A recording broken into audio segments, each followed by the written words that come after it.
ಸಾತ್ನೂರು, ಹೀಗೆ ಒಟ್ಟು 5 ಉಪನಗರಗಳನ್ನು ಬೆಂಗಳೂರಿಗೆ ಪ್ಯಾರಲಲ್ ಆಗಿ ಒಂದು ದೊಡ್ಡ ನಗರಗಳನ್ನು ನಿರ್ಮಾಣ ಮಾಡಬೇಕು ಅನ್ನೋ ಉದ್ದೇಶವನ್ನು ಇಟ್ಟುಕೊಂಡು ಕಾರ್ಯಕ್ರಮ ಮಾಡಿದ್ರು. ಆದರೆ ಅವತ್ತಿನ ಸಂದರ್ಭದಲ್ಲಿ ರೈತರ ಜೊತೆ ಕುಮಾರಕೊಪ್ಪದಲ್ಲಿ 3 ಮೀಟಿಂಗ್ಗಳನ್ನು ಮಾಡ್ತಾರೆ, ರೈತ ಸಭೆಗಳನ್ನು ಮಾಡಿದಾಗ ಅವರು ದೊಡ್ಡ ಮಟ್ಟದ ವಿರೋಧವನ್ನು ವ್ಯಕ್ತಪಡಿಸ್ತಾರೆ.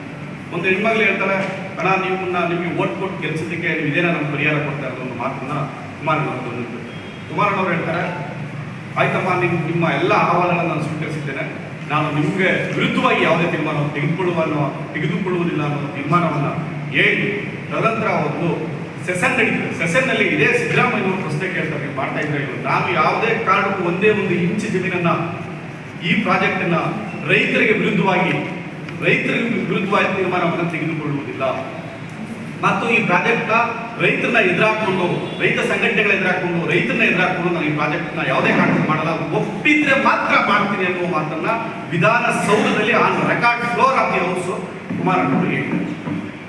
ಇದು ಸತ್ಯ. ಸುಮ್ಮನೆ ಕೊಟ್ಬಿಟ್ಟು ಹೋಗೋದಲ್ಲ, ಅದಕ್ಕೆ ನಮ್ಮ ಪದಾಧಿಕಾರಿಗಳೆಲ್ಲ ಸಿಗ್ನೇಚರ್ಗಳು ಹಾಕಿ ಇದನ್ನ ಡಿ ಸಿ ಅವರಿಗೆ 2:30 ಗಂಟೆಗೆ ಅಪಾಯಿಂಟ್ಮೆಂಟ್ ತಗೊಂಡಿದ್ದೀನಿ.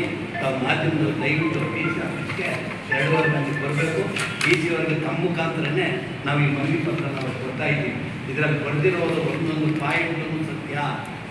ಇಲ್ಲೂ ಅಲ್ಲಿಗೆ ಡಿಫ್ರೆನ್ಸ್ ಇದೆ, ಇಲ್ಲಿಗೂ ಅಲ್ಲಿಗೂ ತುಂಬ ಡಿಫ್ರೆನ್ಸ್ ಇದೆ.